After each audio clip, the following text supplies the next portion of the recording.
Good morning, everybody. Hi, I'm Robin Jeffries, and I'm here to introduce Jen Mankoff for a talk called Facebook and a Polar Bear May Persuade People to Pare Down Their Energy Use. All right, it's changed slightly since I got it. Big. Well, that's okay. It's still about Facebook and a polar bear, and I think that's probably what got people here. Jen is an assistant professor at Carnegie Mellon in the Human-Computer Interaction Institute. She got her BA from Oberlin and her PhD in computer science from Georgia Tech. And she's very interested, as you will see from this talk, in finding ways to address critical social problems through interactive technologies. So she's looking at mobile, desktop, and social web technologies and all of this. And she, in addition to the sustainability work that you're going to hear about today, she's also done some really interesting work with people with disabilities and other types of social problems. She's having to read here. She's a member of ACM Assets, ACM Chi, and WIST, and has been on a lot of conference committees. She founded the Sustainable Chi Google group, and her research is supported by groups like Google, which is one of the reasons she's here, Intel, Hewlett-Packard, Microsoft, and the National Science Foundation. So, and I've also been asked to make sure that please ask your questions at the microphone there, because we are video conferencing and videotaping this talk. So, go Jen. Okay. Thank you for the introduction. May I ask, since I'm talking to remote people as well, where the camera is? Oh, there. Okay, good. I was seeing that one up there, and I wasn't sure who I was looking at. So, hi, everyone, remote and local. Okay, so this talk is motivated by the fact that our planet's environment is beginning to show signs of change due to global warming and of different kinds. And not only due to changes in our climate, but also due to things that are caused by humans. So this is actually a photograph that was taken by Chris Jordan. He's an environmental artist who likes to take photos of large volumes of things like cell phones and garbage and all sorts of different things that convey the scale on which we have an impact on the environment, and these are cell phone chargers. So the waste we produce and the actions we take have an impact on the environment. And the question that's at the heart of a lot of the research I'm going to talk about today is whether individuals can have an impact on that and how we can support them if they want to have an impact on that. So what kinds of things do individuals do that relate to their footprint on the environment? Consumption is one big one. And in fact, if you look at the data, about a third of their impact has to do with consumption. So 14% recreation, 5% food and drink, another 4% goes to clothes. But it's not just about consumption. Transportation is another big area. So 10% of their impact has to do with private transportation. 6% is just on holiday flights of individuals. And this particular data set looks at indirect impacts as well. So car manufacturer is a 7% of the impact of an individual on average. And this is US-centric data. The last thing that individuals have a lot of control over that they have an impact on the environment with has to do with home heating and cooling, which is 15% of their impact. Electricity is another 12%. And then materials refers to things like the furnishings in the home represent additional impact. There is, of course, another category which includes things like public services and financial services. But there's a lot here that people who have a HCI approach to things, as I do, could have an impact on. So the question we asked ourselves then is how to approach this problem. And my work, the work I'm presenting today, is not just my own work, but it's the work that results from a collaboration between people from several different disciplines, including in particular civil and environmental engineers who bring an environmental science perspective to the work that we're doing, human-computer interaction. And here I've split it into two groups: technologists who are building technology, sensors, web pages, and so on, and then also behavioral scientists who are studying how people react to the interventions that we create and what kinds of things might be most effective involving people. So that's the kind of triangulate approach that we're taking to this question of how can we help people change their impact on the environment. And then we're throwing into that mix the internet. If you look at past work in environmental science that has to do with human behavior, it's typically been done on a very small scale and offline. That's changing in the last few years, but we think there's a lot more to be done. And the internet, it's reached 73% of US adults now. I don't really need to be telling Google this, but interestingly, it's reached a larger percentage of households with higher incomes, which are households that have a higher footprint. Social networks are letting us reach younger users in households that may not be committed to issues of environmentalism yet. Younger people tend to be more environmental. So there's specific, interesting ways in which leveraging the internet can get us at communities that are of interest from the perspective of environmental science. And then throw into that mix mobile phones, which are reaching billions of people and represent a kind of sensing platform that can let us potentially start to get at information that's just not available in the kinds of studies that have been done in the past in environmental science, and also potentially represent an interesting deployment platform. So that's the kind of trend that we as a research group are trying to take advantage of in the work that we're doing. So let me talk about one other set of information that's guided our work, which is how we can motivate individual change. Not everything we're doing is about persuasion, but there has been a lot of work that's been looking at what it is that causes individuals to take environmentally friendly actions. And the literature on this ranges from work in the social movement theory that looks at like what caused people to join a social movement, all the way to specific things like the value of making a public commitment or providing comparative feedback versus non-comparative feedback on commitments to take action and follow through. So there's some great survey articles that look at this literature, which is extensive and has gone on for many decades. But again, it hasn't really happened online. And it hasn't taken advantage of some of the trends I was just highlighting. So what are we looking at? I'm going to talk about 3 projects today. And they sort of follow from each other, so I'm just going to start going through them in order. The first one is trying to look at whether we could leverage emotional attachment and the fact that in the past it's been shown that attachment to animals can potentially translate into environmentalism to engage people in this problem. And this is work that was done collaboratively with my PhD student, Twana Dillahunt, and Bob Kraut at CMU. So we asked ourselves, how can we leverage interest in saving the polar bear in getting people to follow through on environmental behaviors? And we just did a small study where we created a polar bear that would actually react, and its ecosystem would react to what you did in terms of environmental actions. And what we did in this study was we had a group of about 20 users. They were either in a control or an attachment group. In the attachment group, they were given a sob story about polar bears. They were asked to name their polar bear, and they were asked to write a short description of how they felt about the whole thing. In the control group, they were given a much less emotionally laden story about what's going on with polar bears, and we had pre-tested these stories to make sure that there was a difference in how much attachment they evoked. Then we called them up a few days later and asked them if they would like to donate to the zoo's polar bear exhibit. And finally, we called them up a few days after that to ask them of the actions that they had committed to when they were in the lab, which ones had they followed through on. And we saw a small but significant difference in what they claimed to have done. Now, of course, we don't know for sure that they did it, but even the fact that they wanted to lie to us, if that's what they were doing, more so in the attachment condition, tells us that there was an impact of that attachment condition and that there's some promise here that we should be following through on.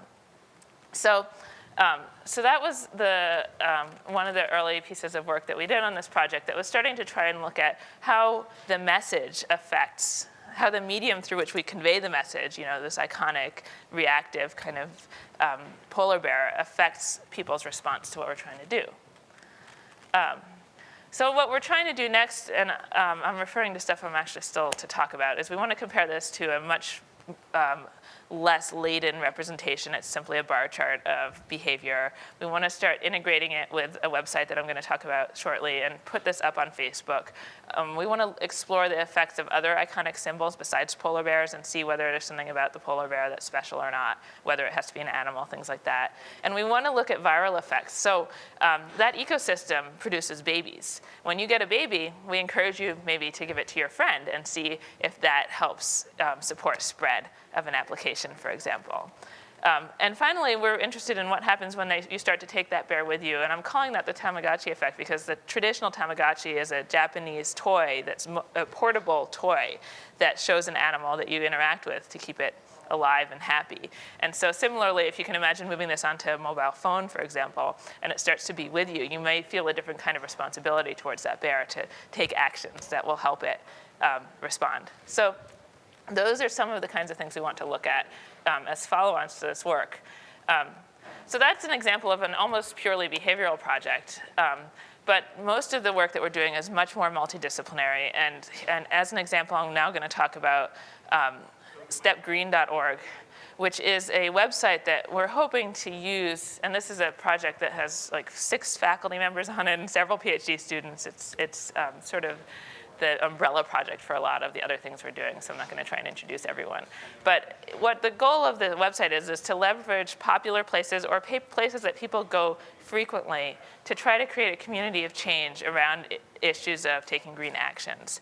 And our approach is to try to piggyback on existing social networks because we don't have the number of users that a site like Google has, and we don't want to try to create a social network of people that's as extensive as Facebook.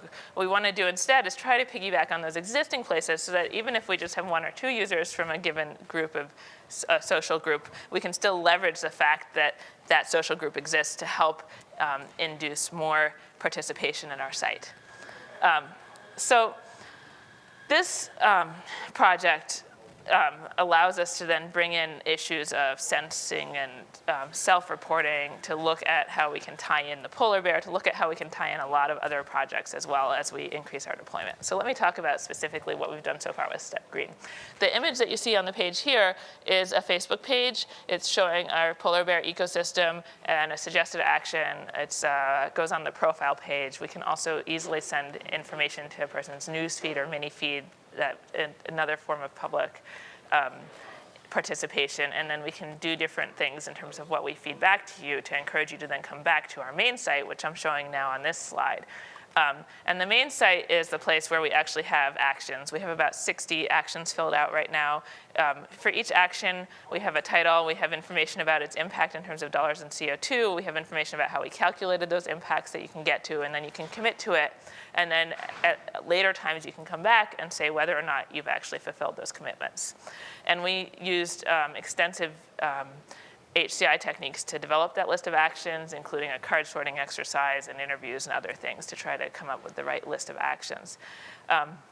You might notice that the website doesn't explicitly talk about environmentalism. In fact, we made an effort to make it ambiguous so that we can at later times explore different possible messaging schemes. So the name StepGreen talks about, at some level, about money, about exercise, as well as about environmentalism. The tagline is enrich your life. The graphs tend to focus on dollar savings and things like that. So we've been trying to keep that as neutral as we can for now. So we did a pilot study with this website. We deployed it for 3 weeks in the fall of 2007. We had 32 participants with active MySpace accounts. And we conducted pre- and post-surveys with the participants to look at environmental attitudes and other things like that, and then interviews at the end. We tracked their actions on the site, and then we were also really interested in how the fact that this application was present on their MySpace page affected participation in the site in other ways. So we looked at friend views, we looked at signups, and other things like that. So we also did not turn off the site at the end of the study. So we had 4 participants who continued to use the site for some time after the study ended. And we didn't explicitly recruit people that were already in a social network with each other, but we had different groups of participants who joined as groups, kind of, who visited each other's pages at times and things like that. In general, however, this was a pilot study, so it was limited in terms of how much data we have about the impact of this on the social network. We didn't have a lot of requests for signups. The site wasn't open, so even if you asked to sign up, you couldn't then go through and get an account. So we weren't able to track viral spread in the same way that we're planning to do this summer. And in particular, as of last week, we have now opened the site up to any user. So if any of you would like to try it out, it's at stepgreen.org, and we're looking for users. So what did we find? Well, first of all, we have information about what actions were popular. And here you can see the top 10 actions. The top 5 were all equally popular among our users. And here, popularity is defined by whether or not a user committed to that action. So 21 of the 32 users fulfilled this action. That's why they were equally popular. Slightly more users committed to some actions than others, but we cared about whether they followed through. And these are actions that are all very easy to do. They're also low impact, but there is research that shows that simply getting people to take green actions helps them begin to self-identify as green. So that as a process over time, this is a good starting place for bringing people into this. There were also some interesting things that happened relating to the predictions of how well actions would do from our formative work. For example, you can see that using public transit to commute was predicted to be very unpopular, but actually made it into the top 10 list. And we had people reporting that they actually took action. So although we were not tracking behavior change, we had some evidence that some of that happened. So on average, people committed to about 16 actions and fulfilled about 14 of them over that 3-week period. And again, we're not counting every single instance of something that you could do daily. We're just trying to get an overall picture of how many different things people did. We didn't want to just look at that high-level data. We're also really interested in starting to uncover temporal and sequential patterns. And the field data that we're starting to get now that the site's open for real, I think will really start to feed into this. The idea is to gain a deeper understanding about users' behavioral trajectories so that we can understand how successful users move through the site in terms of the order in which they commit to actions and what they do, and then use that as a basis for making recommendations.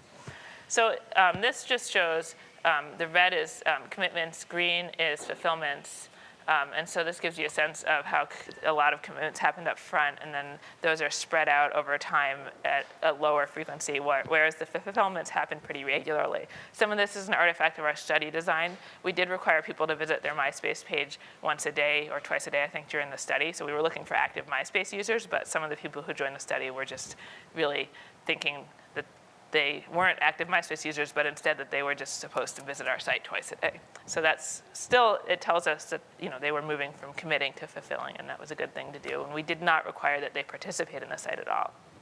But more interesting is how they got to the site and what actions followed other actions. So for example, we were able to begin looking at whether they tended to go to StepGreen directly or through MySpace. And even though they weren't required to use the site at all, we did see 17% of the time people were going straight to StepGreen without even visiting MySpace. So there were people who began to get engaged in, okay, I want to go visit a site and do things with it. And one of the things that we're hoping to do in the summer and going forward is have a much wider set of ways that people can get to StepGreen and start to understand the differences in how those possibilities affect participation in the site. So if you have an iGoogle page, we have an iGoogle module that we're going to put out in the next week or two, or you're using your Facebook page, or you have an RSS feed, which of those are actually bringing people to the site? Which of those are supporting viral marketing? Are there differences in how likely someone is to follow through on actions or how frequently they visit site according to which of these they're using? I think there's a lot of interesting data that we'll be getting and be able to start looking at. We also are interested in what actions follow other actions. So for example, the probability that someone will commit to recycling plastic after they commit to recycling aluminum is 22%. And that's much higher than the chance that they'll just commit to recycling plastic without that prior probability in place. It's like 1% of people actually committed to recycling plastic. So that's a really big difference, and that tells us something about that there's a relationship between those two things. We also, for example, can look at the fact that 21% of people who say they're going to turn off lights at home are also going to do it in the office. But 9% of the people who said they were going to turn off lights at home are interested in using a manual toothbrush. So this is really preliminary data. It's a pilot study, but this kind of analysis is showing some promise from that pilot data, and we're really interested next in seeing what happens when we take this into the field. Yeah? What are these P of X numbers here? So we calculated prior probability. It's a hidden Markov model, I believe. So basically, we calculated session boundaries, and then we looked at the order in which actions were committed to on the page. So if you click on an action and then you click on the next action, that's the relationship that we're tracking. So one of the issues, of course, is what order are things presented on the page.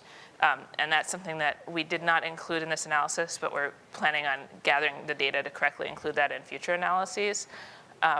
But this stuff didn't exactly always match the order of presentation. What is this saying that the prior probability of somebody actually turning off the lights and help on a regular basis is 1.9%? Oh, I see what you're asking. Yeah, those are the base rates, yeah.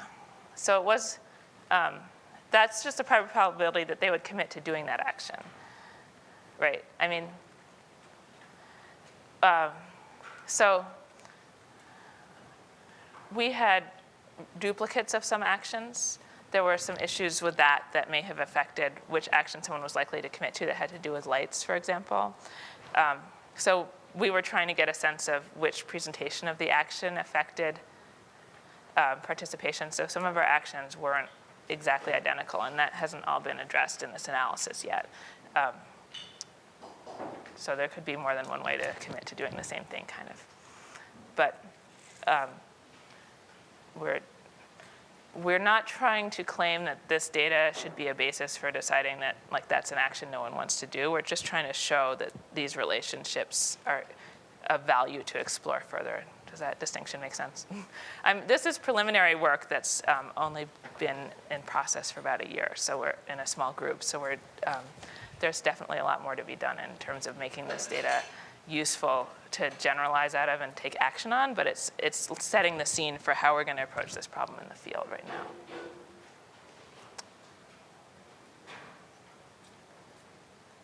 Okay. So the live deployment, I think, is the opportunity to start really looking at how this stuff works. And we want to look at we've redesigned the site slightly on the basis of the usability data we got from the pilot deployment. We've started to look at adding to and changing some of the actions. We want to do that reanalysis of the common use patterns and start to develop support for recommendations off of the field data. But we also want to start looking at what happens when we can integrate sensed data into the site.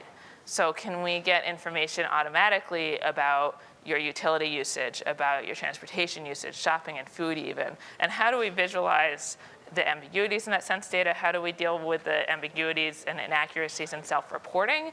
And how do we allow people to reason about the relationship between what they report to us and what we can sense? In those cases, particularly where the sense data gives us a high-level picture of whether their footprint is changing, but the self-reporting is about specific actions. So there's a lot of interesting challenges coming up for us, I think, as we begin to integrate some of that data.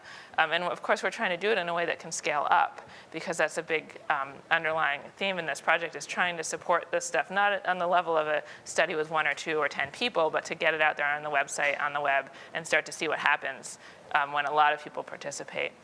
We also are starting, as of this summer, to do small behavioral manipulations on the site and start to see how that affects people's response, their likelihood to commit or follow through on an action and things like that. So what I was going to do at this moment was then move on to discussing another piece of work that's collaborative with the University of Washington that's looking specifically at tracking automatically sensing transportation behavior and feeding that back to people. But maybe I should pause for a second and see if there's any further questions about this project.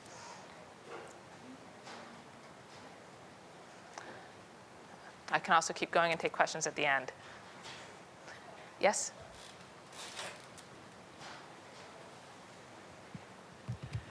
So how long do you expect this? I mean, are you going to sample every so often, or do you expect this to go on for 6 months? Or, I mean, how much data are you going to have, I guess is what I'm interested in. We have structured our IRB so that this isn't something that we're paying people for, and it's not something that ends. So the goal is to have this site out there and have it grow in terms of its usage. And we're actually trying to compete with other websites out there that support these kinds of things so that we can get a nice large user base in place. And then, I mean, we'll never have the kind of user base that you guys can use when you try out different interventions to see how they have an impact, but we want to be able to do that kind of work with this user base. Okay, so you'll be just sort of sampling every so often to Yes. see things work. Yeah. Okay, all right. So in some sites, you sort of have a uniformity of the level of contribution by users. And some other sites, like Wikipedia is the canonical example, you have this vast disparity between like a small group of people who contribute a lot and all these other people who just sort of hang out and watch. You have any thoughts about, your site and whether it's more of a style of everybody is sort of participating at the same level, or whether there's like super participants and what those might be doing? Yeah. Among our 32 participants in the fall, and there was definitely a huge disparity in the extent to which people chose to participate on the site. And we had everything from someone who committed to no actions at all to people who continued to use the site for a month afterwards and really were using it to try and track things. And I expect that as we scale this up, we're going to continue to see that kind of disparity. One of the reasons why we think it's valuable to leverage the social web for this work is that you can use social mechanisms as a way of trying to increase the participation in people who are not doing as much. But there's a lot of different leverage points that we can potentially use for that we're hoping to explore. I had a question about the polar bear. Could you speak up a little? I had a question about the polar bear. Uh-huh. So do you think, do you have any hypothesis, or you're going to further look at what actually sort of people were thinking when they wanted to commit more? Was it a guilt thing? Like you said, the condition was attachment, but it could have been related to guilt or what their friends might think if they kill the polar bear. They may actually feel good about the polar bear. And those are very different functions in someone's mind. So I was wondering if you explored that at all, like what the people actually were thinking when they were in that condition. Right. I don't think that that study got into that in as much depth as it should, but I can tell you for sure that there was no social component to that study. And also, we structured it so that the polar bear started out swimming in water with no iceberg, and as you committed to actions, it became more and more stable. So it was there was definite guilt and negative reinforcement built into it in terms of people's feedback about whether they were doing enough to save the polar bear. So that I think that the structure of the study played off of that more than anything.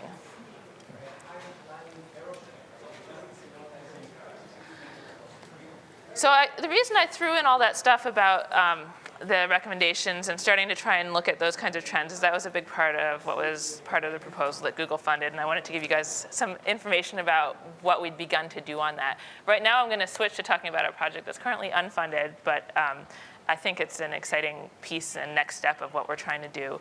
And this is work with James Landay at UW, and then also some people at Intel right now. Beverly Harrison and Sunny Consalvo and a bunch of students. And here we're trying to look at moving off the desktop. So we're trying to take advantage of that trend I mentioned at the beginning of the talk relating to cell phones.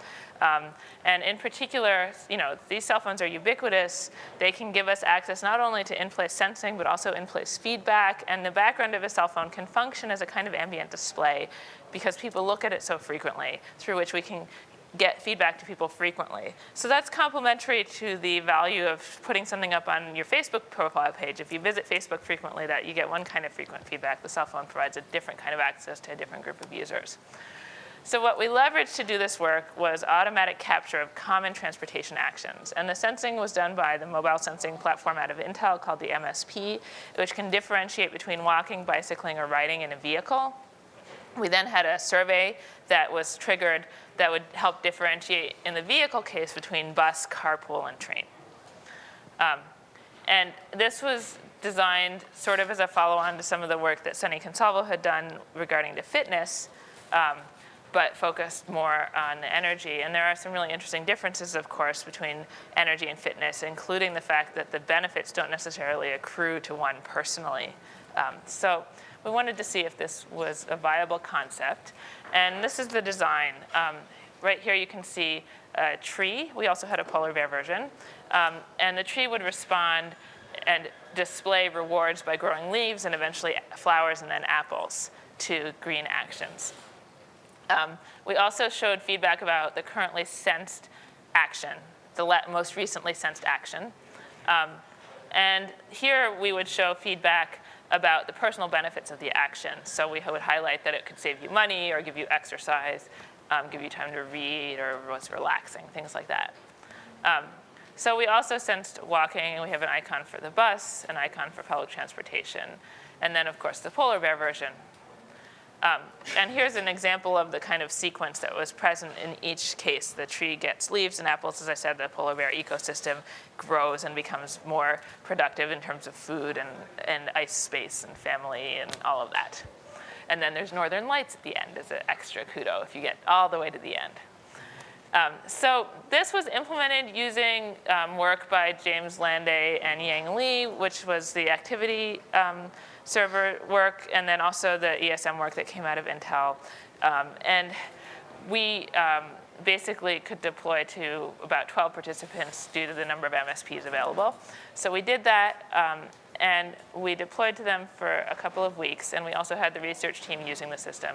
And this shows a web page that we created that would show the current status of each research team member and each participant that we could use to track what was going on. We also interviewed our participants at the end. But this was a classic case of early stage ubicomp deployment. So there were a lot of bugs. We actually ended up paying people extra for all the time they spent with us debugging the system. And we designed this to get it out as quick as possible so that we could get early stage feedback about these design concepts and the overall application design. And that's exactly what we got. One of the things we had not really expected was that application use became a game, and people wanted to know what that end state was. They were curious, they had anticipation, and in fact, we came out of it thinking that a good model would be allowing people to design these sequences and swap them out so that just like skins are available for a blog or something, so people could just sort of pick the next one they wanted to see and work their way through. There was some self-reported behavior change, as with the other study.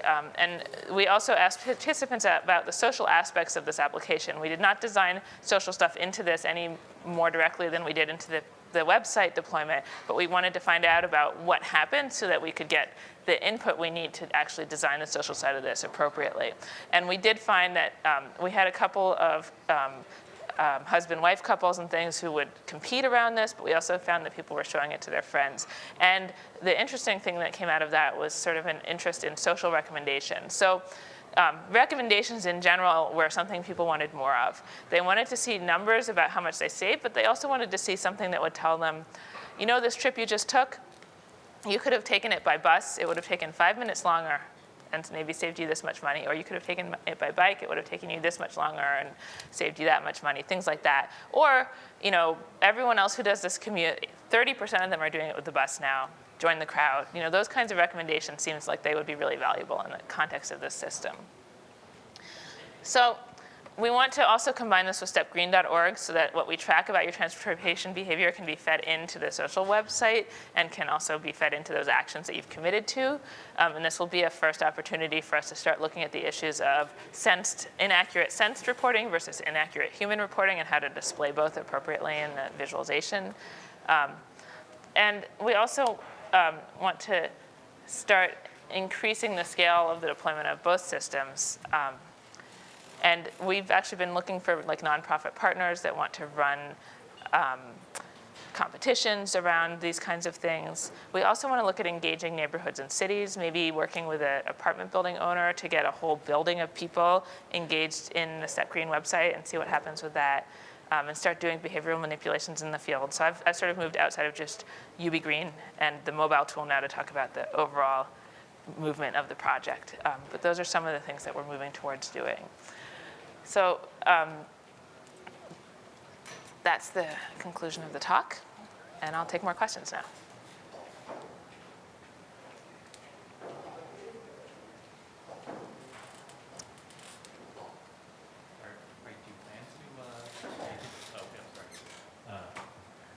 You mentioned the game part, but you didn't say specifically if you were going to play that up by like making it actually more game-like, not just images you capture. Have you any thoughts? I have been talking. We have an entertainment technology program at Carnegie Mellon. It's a master's program, and they have a competitive opportunity to actually submit game ideas, and the students do projects every year. So I've been talking with the person who runs that program about submitting this as a potential game into that program to see what the students do with it. And I'm definitely thinking that that would be of interest. It brings up a lot of really interesting issues to do with sensing and self-reporting, because depending on how you structure the game, people, of course, can lie, and that was something that our users brought up even in the ubicomp setting that hadn't been presented as a game. Sensors may or may not lie more or less than users. So how you structure a game that has points and competition around something that's potentially inherently untrustworthy, I think, brings interesting problems into the space that we're looking at.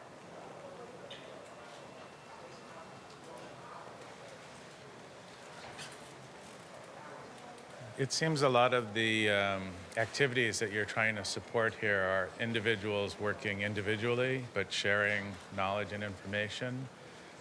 What about individuals working together as groups? You know, scheduling a weekend event to go and clean up some, creek or cutting the grass. Right. So this kind of thing of, I guess, this style of people working together, community, right? Yeah.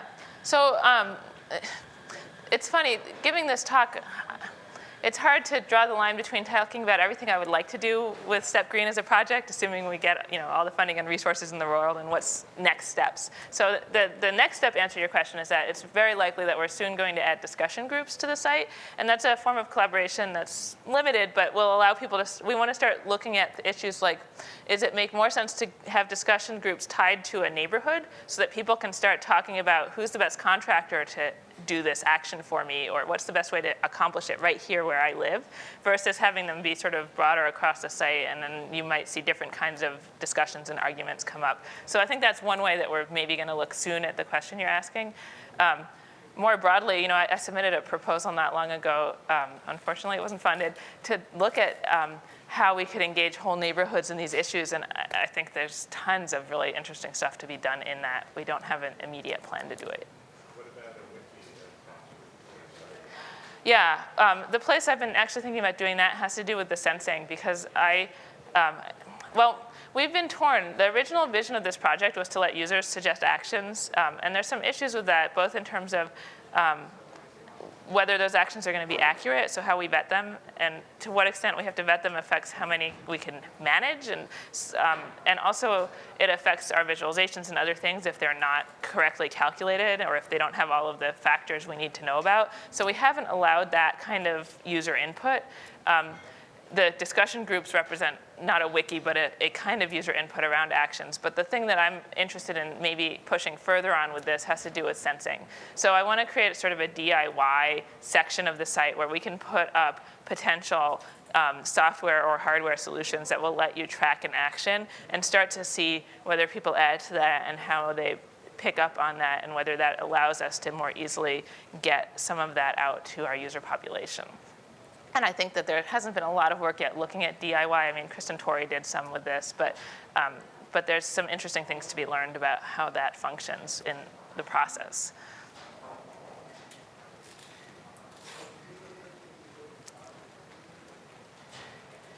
So when I hear you talk about these things, they seem like things that you have done and would obviously work in the U.S. Have you given any thought about how this changes if you tried to do this, I don't know, in Europe or Asia or in a different culture of some sort?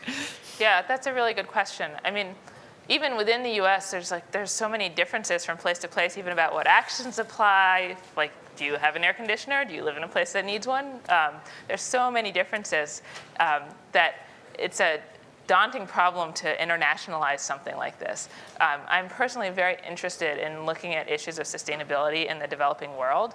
I have not yet come up with an answer about whether or not StepGreen itself is the right platform, or even a platform that can support that effort. But I think that internationalizing this in developed countries would be a lot more straightforward than trying to directly apply it to the developing world. thought the cell phone project was particularly interesting because you added a layer of accountability, whereas I think some of the larger issues around these types of like green projects are that the energy savings is largely demonstrated by kind of self-reporting. What are some of the larger issues that you've had to deal with, and do you find any other kind of like innovative or creative solutions to that? So the question had to do with finding creative solutions to deal with the issues in self-reporting. And I think that the sensing is going to be a really key piece of that. And if you look at the literature on footprints, a lot of it right now is either at a macro scale, so we know how many miles everyone in the city drove because they report it to the city, and we can start to look at footprint at that level. Or it's self-reported, like an individual's footprint is something that they can maybe say what my utility bill said and how many miles I drove, but a lot of it is self-reported stuff. And I think that outside of even whether I'm trying to get people to change what they do, if we can start to track important aspects of individual footprints, and we can do that across many people, many individuals, that we'll get a picture at the micro level about things that influence footprint that we might not really understand yet. And so I think that that going the sensing route is a really key piece of this, not necessarily just for persuasion, but for actually understanding what's actually going on. Does that answer your question? So I have an answer for his question also, which is, I noticed this on New York Consolidated Edison has a website where you can go and look at your energy bill.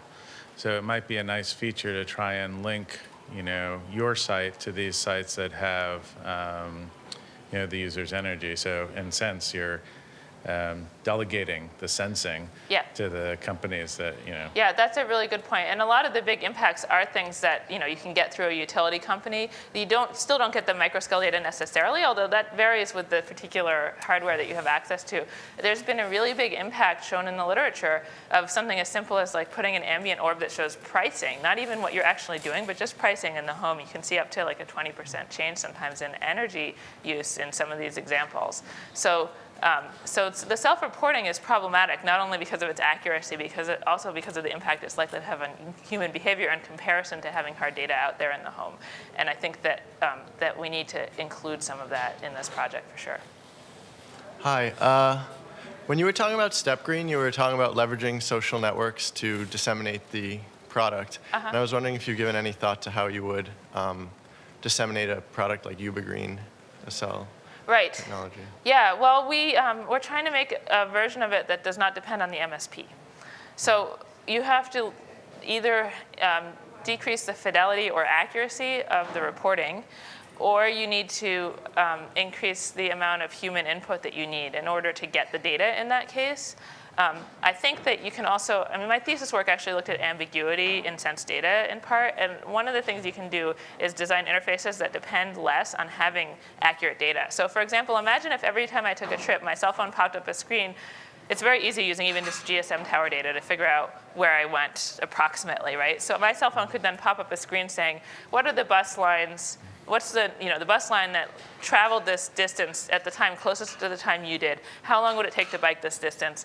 What are the other options? Without even knowing whether I took the bus or not, it immediately affords me the opportunity to compare, which might then actually allow me to make different decisions. So I think that the answer to this problem requires a combination of good interface design so that you can minimize the impact of losing some of that fidelity, combined with clever kinds of sensing that can leverage off-the-shelf devices if you want to deploy them widely. And that's what we're planning on doing.